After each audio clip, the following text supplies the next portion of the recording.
Hey guys, so what's up and welcome back to our channel. Now, you're probably here kasi gusto mo din malaman paano nga ba ma-extend ang buhay ng ating foundation. So here we go, and I am just taking 2 drops ng foundation.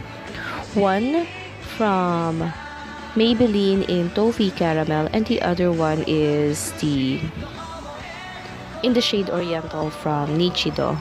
Now, this is the secret. I am taking a moisturizer and adding about 1 to 1.5 drops ng moisturizer into the mix. Now technically, and I know you're thinking, it's going to end up as a tinted moisturizer. And yes, it is. Now the only difference is because these two foundations, they offer medium to full coverage. Magiging low to medium coverage naman siya kapag na-add na si moisturizer.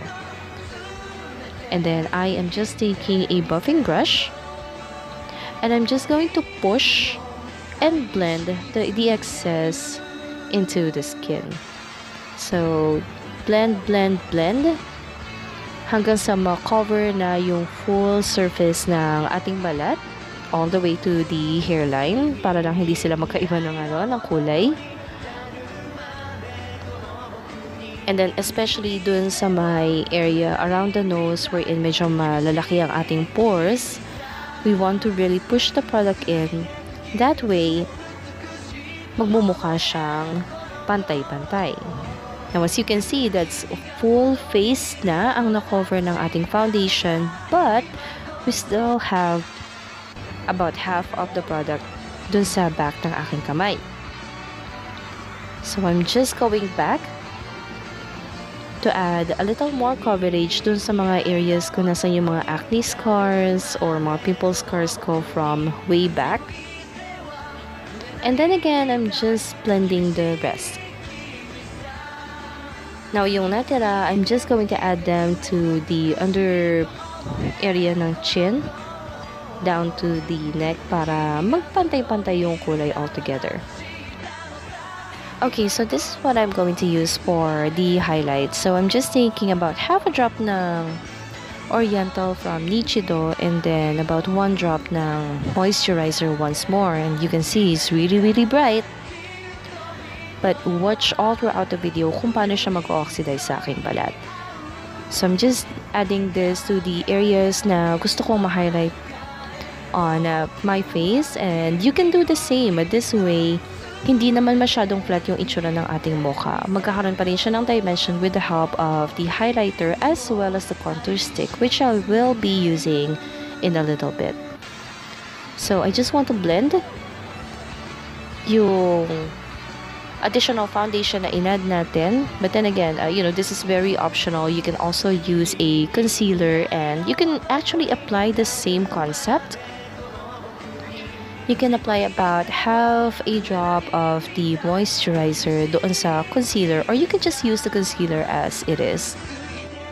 Alright, so next step is I'm going to be baking the products, especially underneath the eye, kung saan pinaka-oily ang balat ko.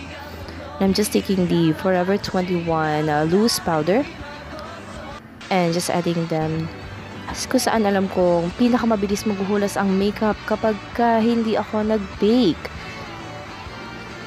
So, since yung eyelids ko medyo oily din, I'm also going to add a little more powder there.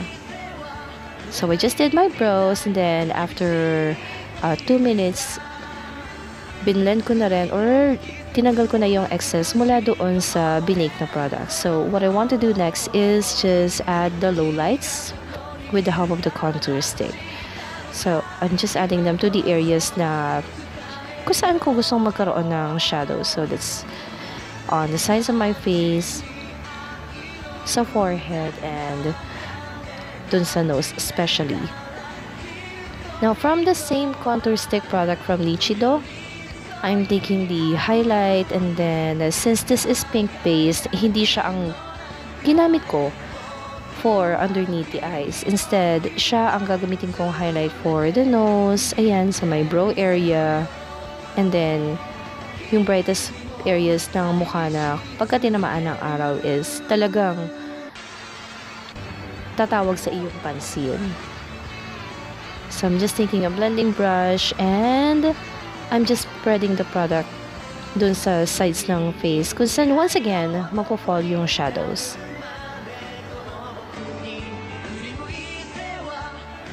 By the way, this is only optional. You can always choose when to add these products in depending on the event na pupuntahan mo. You can also do it for work. In my case, sometimes I do, sometimes I don't. More so that I don't. Kasi gusto ko lang, light lang yung coverage ng makeup sa aking mukha. Kasi araw-araw eh. Now, I'm just using my fingers to blend yung shadow or yung contour dun sa nose area. And even yung highlights para lang contrasting silang dalawa and ma-highlight na. Kunyari, napakaganda ng shape ng aking ilong. And then, we just want to blend out the rest of the highlight. And this is the finished look. Now, let me know kung makakatulong ba sa inyo itong tip na ito as it did for me, and would you use it? Thank you so much for watching, and do keep an eye out for my next tutorial.